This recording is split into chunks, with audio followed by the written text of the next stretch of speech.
Audio की दुनिया में आपका स्वागत है। अब आप सुनने जा रहे हैं प्यार और धोखे का एपिसोड 3। 2 साल बाद एक दिन बातों ही बातों में आरिफ नूरी से कहता है, नूरी तुम मुझे छोड़कर तो नहीं जाओगी ना कभी। नूरी कहती है, आज ये कैसी बातें कर रहे हो तुम। मैं अपनी जान दे दूंगी लेकिन तुम्हें छोड़ने के बारे में सोच भी नहीं सकती। इस तरह दोनों की मोहब्बत दिन ब दिन बढ़ती गई और इस तरह दोनों की बातचीत भी बढ़ती गई। लेकिन कहते हैं ना, कभी कभी हद से ज़्यादा मोहब्बत भी इंसान को ले डूबती है। आरिफ और नूरी एक दूसरे को हद से ज़्यादा वक्त देना अब उन्हें एक दूसरे को बोर करने लगा था और अब उनमें छोटी मोटी नोक-झोंक भी होने लगी थी।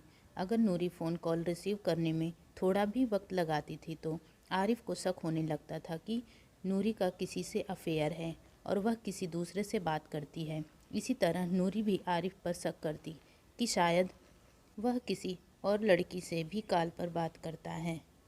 इतना सोचना ही था कि एक दिन नूरी आरिफ के टार्चर से थक कर अपने गम को कम करने के लिए फेसबुक पर टाइम बिताने जाती है और उसकी मुलाकात हामिद नाम के लड़के से होती है और दोनों की बातचीत काफ़ी बढ़ती जाती है।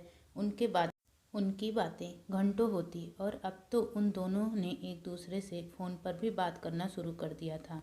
इधर नूरी की हामिद से नज़दीकियां बढ़ रही थी और उधर आरिफ से कम होने लगी थी और अब तो आरिफ का शक हकीकत में बदलने लगा था कि नूरी का चक्कर सच में किसी लड़के के साथ है, क्योंकि आरिफ जब भी नूरी को कॉल करता उसकी कॉल बिजी रहती और अब नूरी ने आरिफ की कॉल को इग्नोर करना भी शुरू कर दिया और अगर गलती से बात हो भी जाती तो वो एक दूसरे से बहुत लड़ते झगड़ते और गुस्से में फ़ोन रख देते।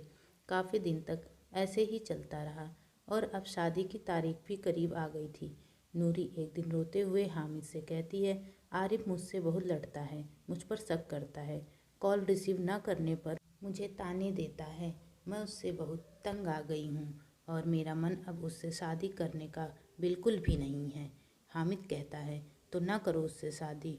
नूरी हैरान होती है और हामिद से कहती है, यह तुम क्या कह रहे। हामिद कहता है, सच ही तो कह रहा हूँ, अगर तुम मुझसे प्यार नहीं करती तो छोड़ दो उसे।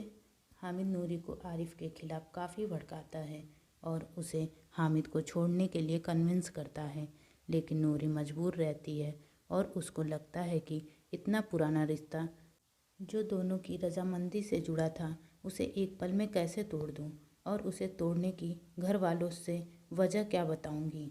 वह इन ख्यालों में खोई ही रहती है कि हामिद अचानक से कहता है, आई लव यू नूरी, मैं तुमसे बहुत प्यार करता हूँ, लेकिन कभी कहा नहीं मैंने तुमसे, क्योंकि मुझे लगा कि तुम अपने मंगेतर से प्यार करती हो और उसी से शादी करोगी, लेकिन आज मुझे इस बात का यकीन हो गया है कि तुम उससे मोहब्बत नहीं करती और ना ही वह तुमसे, वरना वह तुम्हें इतने दुख नहीं देता। हामिद नूरी को आरिफ के खिलाफ फिर भड़काता है और उसे छोड़ने के लिए कहता है।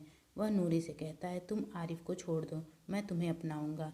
मैं तुम्हें इतना प्यार करूंगा, इतना चाहूँगा जितना कभी किसी ने किसी को नहीं चाहा होगा।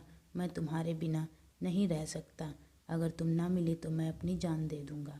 हामिद इस तरह की बातें करके नूरी को अपने जाल में फंसा लेता है और नूरी उसके बारे में बिना कुछ जाने बूझे उसकी बातों में आ जाती है और उस पर भरोसा कर लेती है। लेकिन अभी भी नूरी के मन में एक डर सा बैठा हुआ है और वह डर है उसके घर वालों का। वह सोचती है कि वह क्या कहकर आरिफ से अपना रिश्ता तोड़े। नूरी उदास होकर हामिद से कहती है, मेरे घर वाले मेरी और आरिफ की शादी के लिए बहुत मुश्किल से माने थे। हम दोनों की शादी की तारीख करीब आ गई है और शादी की तैयारियां भी शुरू हो गई हैं। मैं उनसे कैसे कहूँ कि मैं आरिफ से शादी नहीं करना चाहती। हामिद, जो कि अंदर से काफ़ी चालाक था और नूरी के सामने खुद को बहुत अच्छा और मोहब्बत करने वाला इंसान दिखाता था, उसने नूरी से कहा कि तुम यह सब मुझ पर छोड़ दो, मैं कुछ ऐसा करूँगा कि आरिफ खुद ही यह रिश्ता तोड़ देगा। नूरी, आखिर तुम ऐसा क्या करोगे जो आरिफ खुद मुझसे रिश्ता तोड़ने के लिए तैयार हो जाएगा। हामिद कहता है, मैं उसे अनजान नंबर से कॉल करूँगा और उसे धमकी दूंगा कि तुम नूरी को छोड़ दो, नहीं तो मैं तुम्हें जान से मार दूंगा। उधर तुम अपने घर वालों से कहना कि आरिफ का किसी दूसरी लड़की से चक्कर चल रहा है और उसने शराब भी पीना शुरू कर दिया है।